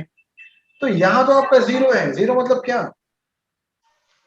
तो F1 - F2 लिखिए, F2 - F1 लिखिए, यहाँ पे 0 is equal to what, m into a। अब देखिए m into a is equal to 0 आया, पर मास किसी भी बॉडी का 0 हो सकता है क्या, नहीं हो सकता। इवन जो आपको डस्ट पार्टिकल दिख रहा है, हर एक एलिमेंट है, चाहे सल्फर है, नाइट्रोजन है, ऑक्सीजन है, सबका मास है। अरे उसके अंदर जो आपका एटम्स है, इलेक्ट्रॉन है, प्रोटॉन है, न्यूट्रॉन, सबका मास है। इलेक्ट्रॉन का मास क्या होता है, एनीवन बताइए, 9.11 into 10⁻³ kg। Mass of electron क्या होता है, सबसे लाइटेस्ट है among proton, neutron and electron, 9.11 into 10⁻³ kg। Proton और न्यूट्रॉन का मास क्या अप्रॉक्स में 1.6 into 10⁻27 kg। तो भैया जो आपको दिख नहीं रहा है, इलेक्ट्रॉन, प्रोटॉन, न्यूट्रॉन, उनका भी मास है। तो mass of any particle can never be 0। तो यहाँ पे जब ये F1 minus F2 is equal to 0 मतलब क्या, m इंटू ए 0 आया, तो मास तो कभी 0 नहीं हो सकता। इसका मतलब क्या, एक्सेलरेशन ऑफ द बॉडी क्या है, 0। तो हमेशा याद रखना है कि जब भी आपका इक्वल फोर्स है तो वहां बॉडी एक्सेलरेट नहीं करेगा, बॉडी रेस्ट पे रहेगा। मतलब क्या, इसको बोलते हैं इक्विलिब्रियम कंडीशन। क्या बोलेंगे, जो थर्ड केस है इसे हम लोग बोलते हैं इक्विलिब्रियम कंडीशन। ठीक है, क्या बोलेंगे, इक्विलिब्रियम कंडीशन, कि बॉडी ना आगे जा रहा है, ना बॉडी ना पीछे जा रहा है, ना बॉडी ऊपर जा रहा है, ना बॉडी नीचे जा रहा है। ऊपर नीचे क्यों नहीं जा रहा है, ठीक है, तो ऊपर नीचे क्या है, क्योंकि हर बॉडी का वेट आपका कहाँ होता है, वर्टिकली डाउनवर्ड, नीचे डायरेक्शन, mg। पर उसको बैलेंस करने के लिए क्या लगता है, एक स्यूडो फोर्स आता है, एक बैलेंसिंग फोर्स आता है, जिसको बोलते हैं नॉर्मल रिएक्शन। क्या बोलते हैं, नॉर्मल रिएक्शन। अब वहां पर आते हैं हम लोग, ठीक है। तो सबसे पहले आपका टेंशन और नॉर्मल रिएक्शन क्या होता है, पहले हम लोग टेंशन देखेंगे इस साइड, ठीक है, और इधर देखेंगे नॉर्मल रिएक्शन।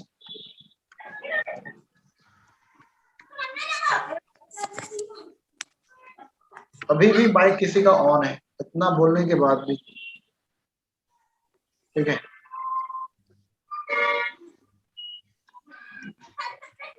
माइक यहाँ पे दो लोगों का ऑन है, नाम भी लिए, राना तबस्सुम आप माइक ऑफ कर दीजिए, और सुलहिया रहमान आप भी माइक ऑफ कर दीजिए, ताकि आपके कारण किसी और को डिस्टरबेंस ना हो। सुलहिया रहमान, ठीक है। तो अब देखिए आपका नॉर्मल रिएक्शन और टेंशन क्या है। तो टेंशन एक बैलेंसिंग फोर्स है, नॉर्मल रिएक्शन भी क्या है, एक बैलेंसिंग फोर्स। बैलेंसिंग मतलब क्या, जैसे अभी आप चेयर पे बैठे हैं, आप पलंग पर बैठे हैं, आप एक कहीं भी टेबल पर बैठे, तो आपका मास है, तो मास के कारण क्या हो रहा है, वेट क्या हो रहा है, वर्टिकली डाउनवर्ड, नीचे लग रहा है, W is equal to mg। पर आप बेंच को तोड़कर, आप चेयर को तोड़ के नीचे गिर रहे हैं क्या, नहीं, क्यों, इसका मतलब एक ऊपर बैलेंसिंग फोर्स है जो वेट को बैलेंस कर रहा है, वेट को बैलेंस कर रहा है, तो उसे बोलते हैं नॉर्मल रिएक्शन। क्या बोलते हैं, नॉर्मल रिएक्शन। और सर, ठीक है, उसे हम लोग क्या बोलते हैं, नॉर्मल रिएक्शन। उसे हम लोग क्या बोलते हैं, नॉर्मल रिएक्शन। मतलब क्या, देखिए वेट कहाँ लग रहा है, वर्टिकली डाउनवर्ड। अगर इसका मास m है, इसका वेट क्या होगा, mg। क्या होगा, mg। पर ये बेंच को तोड़कर, ये सरफेस को तोड़कर नीचे गिर रहा है क्या, नहीं, तो ये बैलेंस कौन करेगा, तो एक बैलेंसिंग फोर्स आता है जो कहाँ लगता है, हमेशा normal to the surface. Normal मतलब क्या, perpendicular to the surface, normal to the surface, हमेशा क्या होगा, परपेंडिकुलर टू द सरफेस, ठीक है, ये हमेशा, ठीक है, it's a balancing force.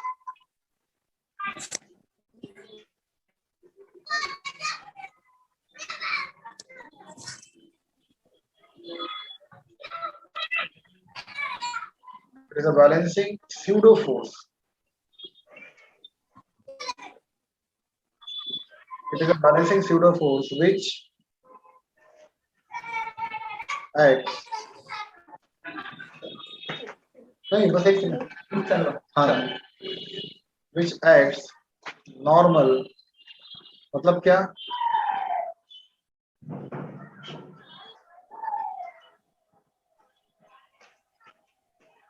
perpendicular to the surface, ठीक है। ये आपको हमेशा याद रखना है, it is a balancing pseudo force. Pseudo मतलब क्या, आपको दिख नहीं रहा है, ठीक है, बस ऊपर वाले ने इसको बैलेंसिंग बनाया। अगर आपका नॉर्मल रिएक्शन नहीं होता तो हम कहीं भी बैठ रहे हैं तो हम गिर जाएंगे, क्योंकि अगर एक ही फोर्स लग रहा है, इसका मतलब क्या, बॉडी उधर मूव करेगा। मान लो कोई इंसान है, आप उसको खींच रहे हैं, तो जहां भी एक फोर्स है उसके कारण क्या होगा, बॉडी का मूवमेंट उस डायरेक्शन में होगा। तो वेट को कैंसल करने के लिए एक नॉर्मल रिएक्शन लगता है, इसको डिनोट करते हैं हम लोग एन से भी, या फिर बहुत सारे बुक में आर से भी डिनोट करते हैं। तो normal reaction is what, a balancing force which always act perpendicular to the surface, perpendicular to the surface, perpendicular to the surface. So it is a balancing pseudo force which acts normal perpendicular to the surface.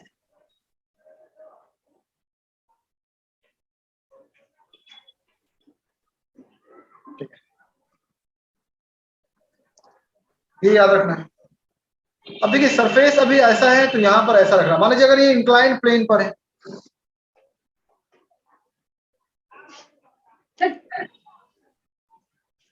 अगर आपका कोई surface incline plane पर है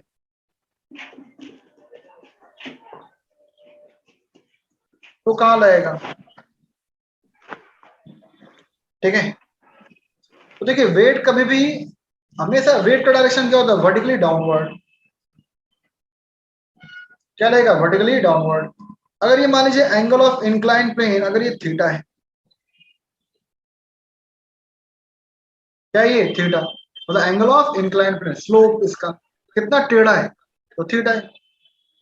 तो आपको पता है एक पैरेलल लाइन में कितना भी लाइन ड्रॉ कीजिए, ठीक है, कॉरेस्पॉन्डेंस एंगल क्या होता है, सब सेम, थीटा थीटा थीटा, सब जगह जो आपका एंगल क्या होगा, सेम।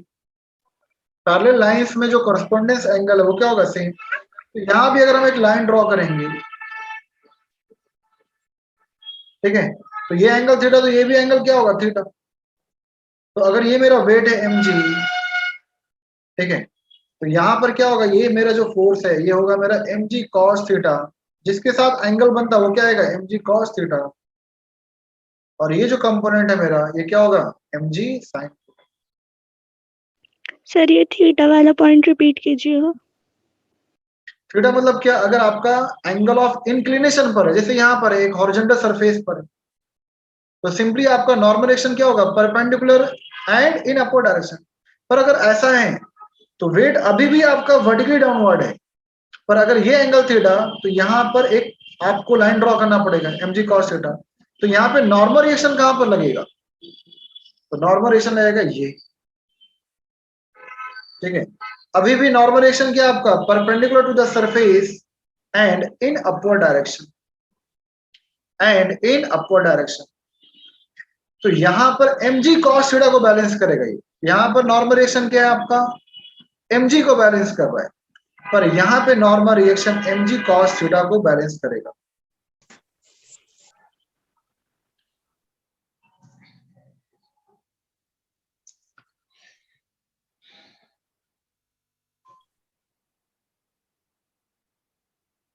ठीक है, अब देखिए यहाँ पर,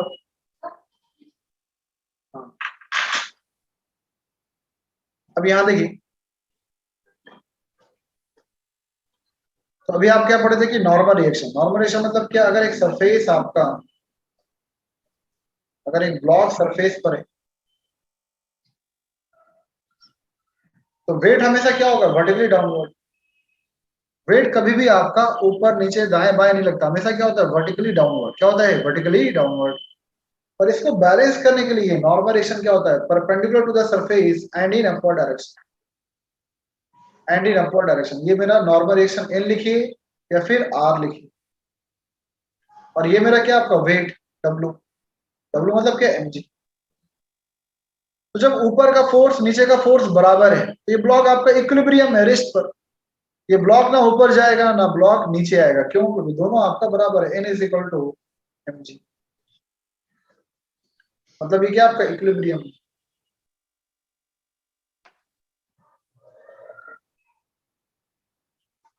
क्या ये इक्विलिब्रियम। पर अगर ये इंक्लाइंड प्लेन पर है, मतलब कोई स्लोप पर है, ठीक है,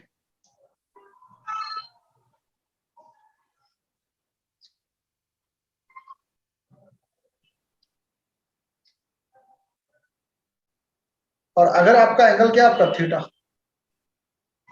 एंगल क्या आपका थीटा, तो यहां पर जो वेट होता है, यहां भी वेट क्या होगा, बिल्कुल वर्टिकली डाउनवर्ड, बिल्कुल स्ट्रेट लाइन में वर्टिकली डाउनवर्ड।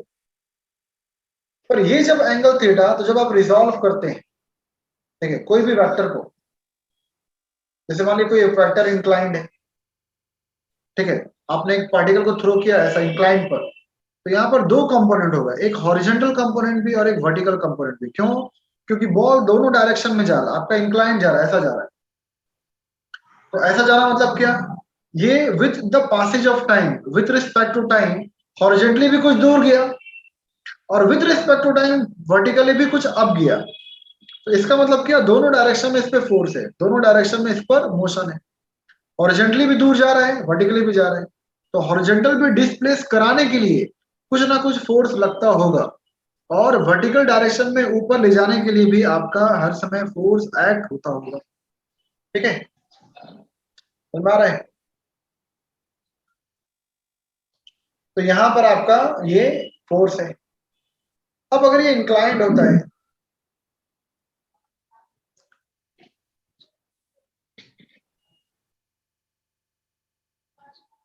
तो आपको पता है क्या यहाँ पे हॉरिजॉन्टल कंपोनेंट क्या आएगा, एफ कॉस थीटा, और इसका वर्टिकल कंपोनेंट क्या होता है, एफ साइन थीटा।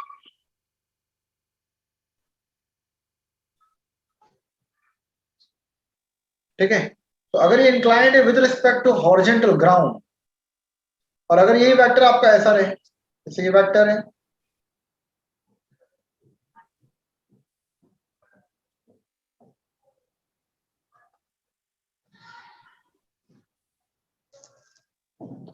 और इंक्लाइंड यहां से हो,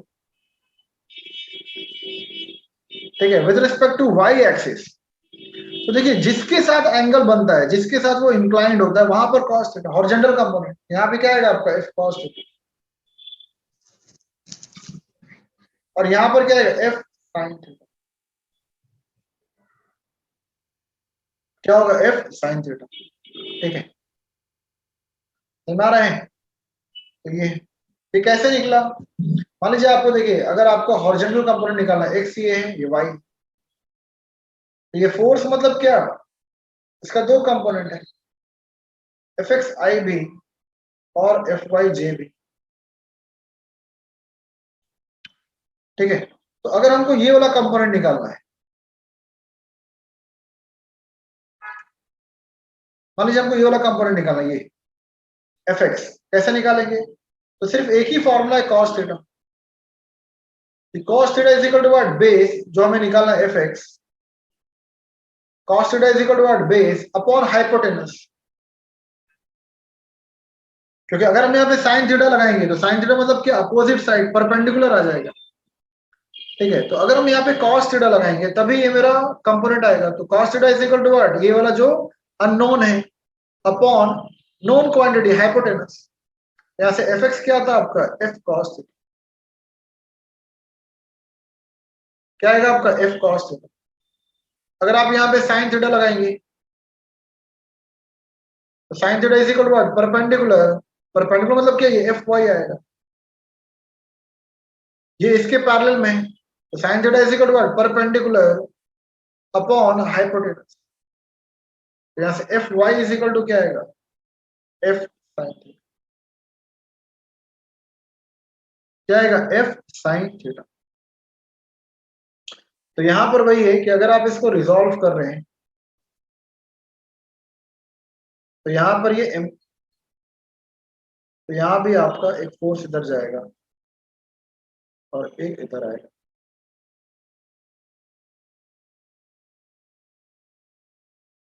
ठीक है, तो अगर ये आपका mg है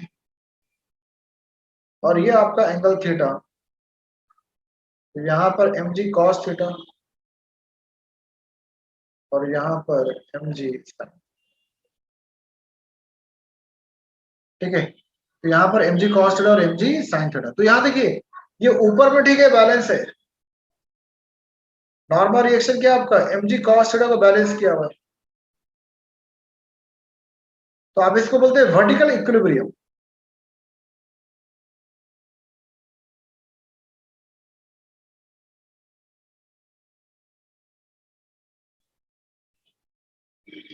ठीक है, क्या आपका वर्टिकल इक्विलिब्रियम,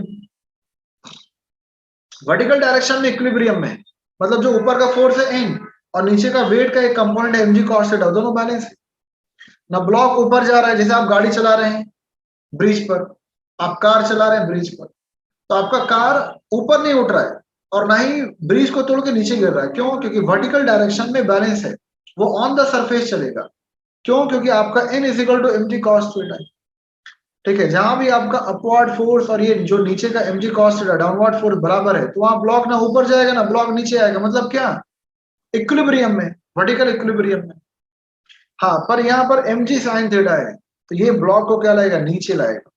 तो अगर ये फ्रिक्शन लेस सरफेस है, अगर सरफेस में कोई भी फ्रिक्शन नहीं है, तो वहां पर बॉडी आपका डाउनवर्ड मूव करेगा। हाँ, और अगर फ्रिक्शन है तो ये मोशन को अपोज करेगा। तो अभी फ्रिक्शन अभी हम लोग नहीं पढ़ रहे हैं, फ्रिक्शन अभी बाद में पढ़ाएंगे, पर अभी आपको समझना सिर्फ वर्ड इक्विलिब्रियम का मतलब क्या होता है। ठीक है, तो ये था आपका नॉर्मल रिएक्शन। क्या होता है नॉर्मल रिएक्शन। उस तरह था आपका टेंशन। क्या था आपका टेंशन। तो टेंशन क्या होता है, ये भी एक बैलेंसिंग फोर्स। ठीक है, tension is also a type of balancing. Tension is also a type of balancing force which always acts away from the mass of body and towards point of suspension. Towards point of suspension. ये direction आपको पता होना चाहिए। ठीक है,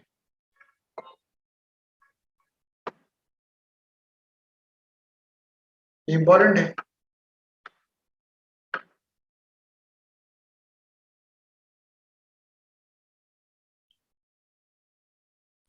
sir आज class कितने बजे तक है? बस 2 मिनट और चलेगा, फिर केमिस्ट्री क्लास होगा आपका 7 बजे से।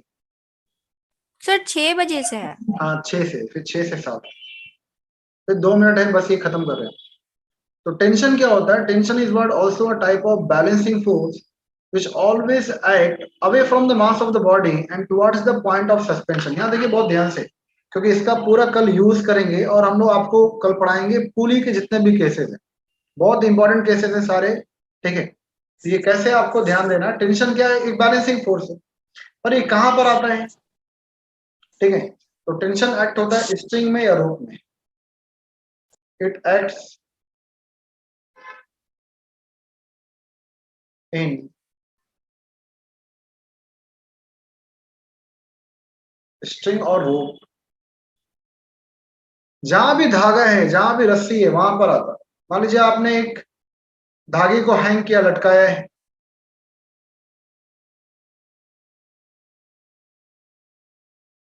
और एक पार्टिकल आपका अटैच्ड है, तो यहां इसका कुछ भी मास है। मास मतलब क्या है, यहां पर एक वेट लग रहा है नीचे। वेट कहां लग रहा है, नीचे, mg। तो अगर सिर्फ एक ही फोर्स नीचे होता, तो जो भी पार्टिकल है, जो भी मान लीजिए आपने स्टोन बांधा है, पत्थर बांधा धागे में, तो क्या होता, पार्टिकल वो धागे को तोड़कर नीचे गिर जाता। पर इसको बैलेंस करने के लिए धागे में या रोप में एक बैलेंसिंग फोर्स आता, जिसे हम लोग बोलते हैं टेंशन। तो हमेशा याद रखना, टी का डायरेक्शन क्या होगा, अवे फ्रॉम द मास, मास से दूर, और कहा, towards the point of suspension. Towards the point of suspension, जहां से वो हिंग्ड है, जहां से वो हैंग है, जहां से वो पाइवोटेड है, लटका हुआ है, टंगा हुआ है, उधर भी होगा, और away from the mass of body होगा। अभी आपको बस ये 2 चीज याद रखना है। ठीक है, तो कल आपको बहुत सारा केसेस पढ़ाएंगे हम टेंशन का, तो उसमें आपको ये पूरा रिवीजन कर आना। ठीक है, अगर मान लीजिए आपका सरफेस ऐसा है। सर कल भी चलेगी क्लासेस? कल तो संडे है। हाँ, मतलब मंडे को। Okay sir.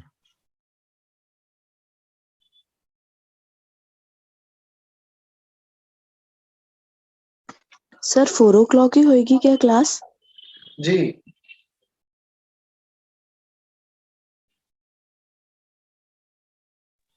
सर बायो का कब तक होगा?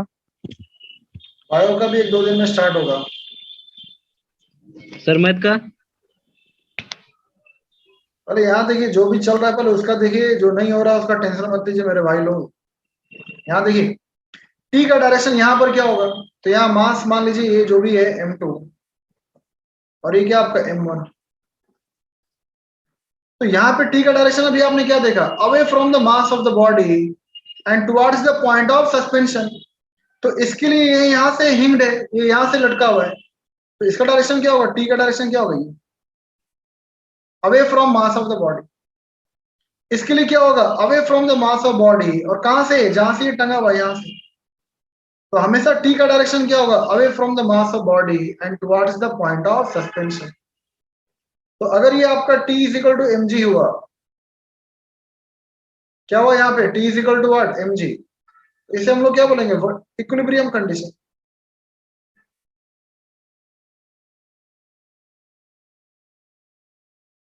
क्या बोलेंगे इक्विलिब्रियम कंडीशन,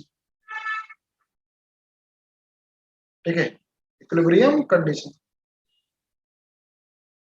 और अगर आपका t is equal to M G नहीं है, वहां डिफरेंस है, जैसे सर्कुलर पाथ, एक पेंडुलम को आप डिस्टर्ब कर दीजिए, तो जब स्टेशनरी है मतलब क्या ऊपर का फोर्स और नीचे का फोर्स बराबर है, पर जब आपने डिस्टर्ब कर दिया, जब आपने फोर्स लगा दिया, तो अब बॉडी क्या हो रहा है, ऊपर जा रहा है, नीचे आ रहा है। तो ऊपर जाना मतलब क्या, ऊपर का टी ज्यादा है और नीचे का वेट कम है, तो अब वहां पे डिफरेंस आएगा, और वो डिफरेंस क्या होगा, cause of motion of the body, मतलब T minus M G is equal to what M A, T minus M G is equal to what M A, ठीक है। तो जहां भी डिफरेंस ऑफ फोर्स है वहां पर आपका, ठीक है, एक्सेलरेशन होगा, और जहां भी आपका सारा फोर्स कैंसल आउट हो रहा है, तो वहां पर आपका सिस्टम क्या होता है, इक्विलिब्रियम में, जिसको बोलते हैं F net is equal to zero, net force आपका जीरो है, बॉडी आपका मूव कभी भी नहीं करेगा, ठीक है। तो ये आपको याद रखना है। अच्छा, एफ नेट जीरो होता है, फोर्स जीरो नहीं होता है, याद रखना है, दो अलग स्टेटमेंट है ये, फोर्स जीरो होना और एफ नेट जीरो होना। एफ नेट मतलब क्या, नेट फोर्स, टोटल फोर्स। तो हर बॉडी पे टोटल फोर्स जब जीरो होता है तभी बॉडी आपका रेस्ट पे रहेगा, तभी आपका बॉडी इक्विलिब्रियम में रहेगा, तभी आपका बॉडी मूव नहीं करेगा। फोर्स कभी जीरो नहीं हो सकता। आप बैठे हैं तो आपका फोर्स लग रहा है mg, तो वो जीरो है क्या, नहीं, क्योंकि भैया आपका वेट है, आपका मास है, तो m इंटू जी, वहां वेट तो लग रहा है, ठीक है। तो एक बॉडी पर मल्टीपल फोर्स लगते हैं, हाँ नेट फोर्स जीरो हो सकता है, ठीक है। जैसे यहाँ पे दो इंडिविजुअल फोर्स एक्ट हो रहा है, एक टेंशन भी ऊपर और यहाँ वेट भी नीचे, पर बावजूद इसके बॉडी मूव नहीं कर रहा, मतलब यहाँ पे एफ नेट जीरो है। क्या जीरो है, F net, the total force zero.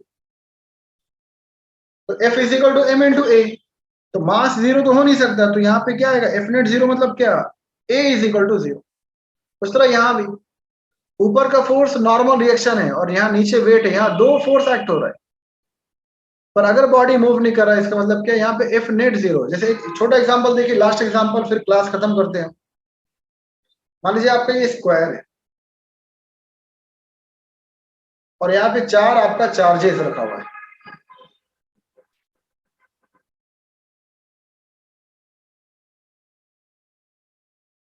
ठीक है। इसका नाम दे दीजिए ए, यहाँ पर बी, यहाँ पर ये सी और यहाँ पर डी। तो 4 वर्टेक्स है, 4 वर्टाइसेस है, और वहां पे चार चार्जेस आपके प्लेस्ड हैं, सभी का वैल्यू मान लीजिए सेम है, यहाँ पे Q प्लस Q, ठीक है, या फिर यहाँ पे मान लीजिए 5 कूलम, यहाँ भी प्लस में 5 कूलम है, यहाँ भी आपका 5 कूलम है, और यहाँ भी 5 कूलम है। तो चारों वर्टेक्स पर, ठीक है, of the square there are 4 positive charges placed. अब आपको निकालना फोर्स कहां पर, एट द सेंटर, और सेंटर पे हमने रखा एक नेगेटिव चार्ज -1 कूलम पर। -1 मतलब क्या, इसका जो मैग्नीट्यूड है बहुत ही कम है, बस एक मिनट, इसका जो मैग्नीट्यूड है, इसका जो मैग्नीट्यूड है ये क्या है, बहुत ही कम है, ठीक है, इसका जो मैग्नीट्यूड है क्या, बहुत ही कम है। तो ये चार्ज को आपने कहां पे रखा, सेंटर पे, ठीक है। तो now all the 4 charges what will exert the force, the charge which is what placed at the centre. तो यहाँ पे जो ए पर है ये भी क्या कर रहा है, फोर्स अप्लाई कर रहा है, कहां पे, ये अपने डायरेक्शन में। ये फोर्स क्या होगा, जो -1 कूलम है will try to move towards particle A. क्यों, क्योंकि ये बड़ा और ये छोटा, हमेशा smaller particle will move towards the heavier particle. Earth will not revolve around the moon, moon is what revolving around the earth. क्यों, क्योंकि मून का मास क्या है, 81 times as compare to mass of earth क्या है, कम है। Sun आपका रिवॉल्व नहीं करता around the earth, the earth is what revolving around the sun. क्यों, क्योंकि सन का मास क्या आपका 2 × 10⁻30 kg, और अर्थ का मास क्या आपका 6 × 10⁻24 kg। इतना डिफरेंस है। So that's why all the planets, ठीक है, are revolving around the sun. Sun is not revolving around the earth. जो इलेक्ट्रॉन्स है, इलेक्ट्रॉन का मास क्या आपका 9.11 इंटू 10⁻31 kg। ठीक है, तो इलेक्ट्रॉन क्या आपका lighter particle which is revolving around the heavier nucleus. ठीक है, which is revolving around the nucleus, proton के अराउंड आपका रिवॉल्व कर रहा है। तो हमेशा lighter particle will be attracted by the heavier particle. तो यहाँ पे -1 है, छोटा चार्ज है, और यहाँ पे कॉर्नर पे क्या आपका 5 कूलम है। और आपको पता है कि unlike charges will attract each other. तो यहाँ पॉजिटिव और नेगेटिव के बीच क्या होगा, अट्रैक्शन। तो यहाँ पॉजिटिव और नेगेटिव क्या होगा, ये जो Fa, यहाँ पर एक फोर्स लग रहा है Fa, जो -1 को अट्रैक्ट करे। उस तरह यहाँ B पर भी पॉजिटिव है और सेंटर पे क्या आपका नेगेटिव। तो यहाँ एक और अट्रैक्शन फोर्स आएगा जिसको आप बोल रहे हैं Fb। यहाँ पर भी एक फोर्स आएगा और यहाँ पर भी एक फोर्स आएगा। ठीक है, तो यहाँ पे 4 फोर्स लग रहा है ऑन द सेंटर। यहाँ Fb है, force exerted bye B particle on -1 coulomb charge. Fc, force exerted bye C particle, ठीक है, ऑन नेगेटिव चार्ज। और यहाँ पर आपका Fd। अब देखिए, अगर ये स्क्वायर है तो सेंटर से लेकर आपका कॉर्नर का डिस्टेंस आपको पता है a/√2 होता। ये जो डिस्टेंस होगा AO, ये आपका BO, C से लेकर O और D से लेकर O, डिस्टेंस क्या होता है a/√2। ठीक है, तो जब आपका डिस्टेंस बराबर है, चारों का चार्ज बराबर है, तो यहाँ फोर्स का वैल्यू क्या होगा, चारों का सेम। ठीक है, तो ये इसको इक्वल फोर्स से अट्रैक्ट कर रहे हैं, ये भी। तो यहाँ पे क्या होगा रहा है, both the forces will cancel out each other. ये इसको कैंसिल किया, ये इसको कैंसिल किया। डी पर जो चार्ज है वो भी -1 को खींचना चाह रहा है, और बी पर जो चार्ज है वो भी आपको -1 को खींचना चाह रहा है। तो ये भी क्या हो रहा है, तो ये देखिए यहाँ पे 4 इंडिविजुअल फोर्स एक्ट हो रहे हैं, पर यहाँ एफ नेट का वैल्यू क्या है, 0। ठीक है, still the -1 coulomb charge is what is at rest. मतलब क्या, 4 फोर्स लग रहे हैं पर तब भी ये बॉडी मूव नहीं कर रहा। मतलब क्या, सिस्टम इज इन इक्विलिब्रियम। क्या आपका सिस्टम इज इन इक्विलिब्रियम। तो यहाँ एफ नेट का वैल्यू 0 है। एफ नेट का वैल्यू 0 मतलब क्या, बॉडी आपका मूव नहीं करेगा, तो बॉडी विल नॉट एक्सेलरेट। तो याद रखना है कि इंडिविजुअल फोर्स कभी भी 0 नहीं होता। आप बैठे हैं, आप सोए हैं, आपका मास है, तो मास मतलब क्या, वहां पर वेट एक्ट हो रहा है, कहां पर, वर्टिकली डाउनवर्ड। तो अगर सिर्फ आपका वेट होता, फोर्स होता, तो आप बेंच को तोड़कर, चेयर को तोड़कर, अपने बेड को तोड़कर नीचे गिरते। तो नीचे गिर रहे हैं क्या आप, नहीं। तो that is balanced by normal reaction. तो वहां पर इंडिविजुअल फोर्स लग रहा है, नॉर्मल रिएक्शन है, वेट है। पर जब आपका फोर्स बराबर होगा, upward force is equal to downward, leftward is equal to rightward, तो बॉडी आपका मूव नहीं करेगा, जिसे हम लोग क्या बोलते हैं, equilibrium condition. The net force acting on the body is what, 0। ठीक है, तो आज के लिए इतना ही रखिए, कल आपका आगे कहानी बढ़ेगा। शुक्रिया।